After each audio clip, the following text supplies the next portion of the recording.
Hi, I'm Matthew Madeley. I'm the gaffer on Audax feature film. Can you tell us about what you do and how you went about sorting out lighting on Audax?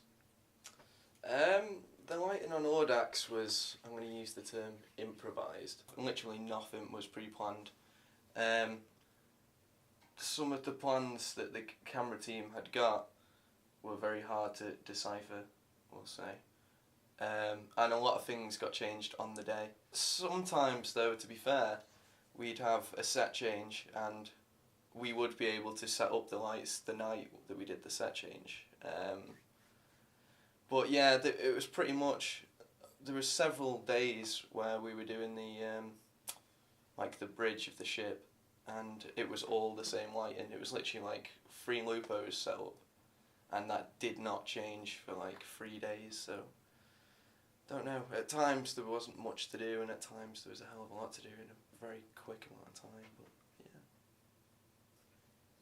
Challenges I faced, it was, as much as I love her and she's a lovely girl, Victoria is sometimes very hard to communicate with, which isn't really her fault because obviously she's foreign, so there's a language barrier already kind of there, but sometimes she's not the best at conveying what she wants, whereas Elliot will just be like, boom, go and set up a loop over there, point it there and put it on this setting, or put a gel on that, blah blah blah. He'll just tell you to do it. She's more experimental with her lighting.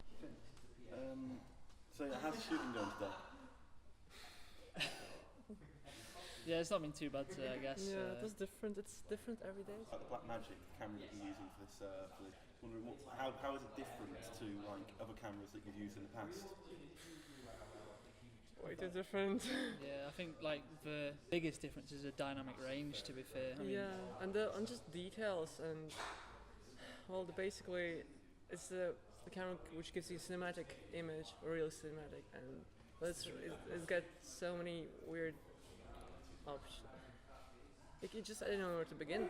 Basically, you can't just one of the things is you can't just buy a camera on its own. First of all, you need so much additional stuff to it, and you really need to get used to it. Yeah, just having the follow focus alone, the matte box, everything, just the monitor. It's menu seems pretty simple, but actually when it comes to the filming and it's not just like nothing compares to the Solaris obviously. And in first semester I think we used mostly like Panasonic 101. A few people used DSLRs, didn't they? Yeah, Panasonic also is great, but in terms of focusing, it's... Yeah, I think the Black Magic has a lot more to offer. Yeah, indeed. You just need to know how to use it. So, how have you gone about setting up the shots today? I think the main approach we've been taking is just to work with the director as much as we can. Who's that then? Let's say just getting most out of the location and the lighting. Yeah, definitely. And of the actors as well. Getting the right angle, I suppose. The right angle for the actors. Sometimes just not rushing the shots, trying to take some time and effort into getting the best frame. Oh yeah, because each shot matters. I think she's done a really good job. Victoria's done a great job. She's just hard to communicate with at times, but she has done a really good job. So. Who really impressed you on set, just out of interest? Oh, okay. Josh did a terrific job. If he doesn't get first, I don't know what the hell's going on. Johnny's doing a really good job considering he hasn't really been taught anything about After Effects and he's expected to do a hell of a lot of After Effects for this film. Elliot has done a really good job and he's helped me quite a bit. Like him and Matt Hall, the PM, you won't even need to ask them and then they'd just be helping me de-rig and stuff and gaffing down some wires and all stuff like that, which nobody really notices, but it doesn't go unappreciated. The on-set experience has been brilliant, to be fair. I've really enjoyed it. I came into the project knowing I'd enjoy doing the sound, the sound design and stuff, but yeah, as an experience it's been great. Yeah, we were all pretty good friends. Obviously there are certain people that just will never get on, but that's life, isn't it? But yeah, we're a very, very tight unit, and considering there's only like 20 of us, we get on really well. What were you thinking when you got that script? When I read the script, yeah.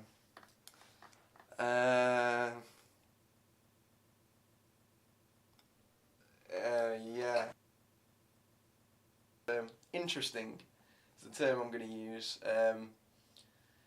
Not a bad script, but yeah, it could have been stronger. Not that I'm a writer myself. I couldn't have done a better job. I don't know if it was deliberate, like a homage to the original series of Star Trek and stuff, but it felt very much like that. Are you a fan of sci-fi? Personally, Yeah. I love Star Wars. Love the Alien films. Bit of Terminator in there. Has it been a challenge doing lighting for a sci-fi? Not really. Not any different to any other film. But to be fair, I've never been a gaffer on a film before, so it's hard to compare. The only luck we really had was we used a lot of cool colour temperatures all the time, obviously, because it gives it more of a sci-fi feeling, and we really, you could say, overused the lupos. We basically only use lupos on the Audax, and then on the Carrion we went with the dados a lot, and the Kinos with a different colour temperature, just to give it a different feeling of the two different ships, if you will. Does it feel like to have your own IMDb page? I quite like it. It's you kind of feel like you're accomplishing something with that, as in a weird kind of way. It's quite nice to see your name on IMDb, because it's obviously quite a big thing. Well, obviously you guys will have it on there as well. Any advice you can impart? Advice. Do a lot of pre-production. Roles. Seriously think about your role when you're pitching. I kind of went into it just on the fly, just kind of like, right, I'll go for this, I'll go for that. Don't want to do director or anything, and then you start to realise how bloody key it is. As I don't feel I was particularly taught that much, especially coming up to it. It was very much do it yourself in a way, which is probably the best way to learn. But yeah, as an experience, it's been great, and you bond with a lot of people that you wouldn't necessarily have bonded with in the past.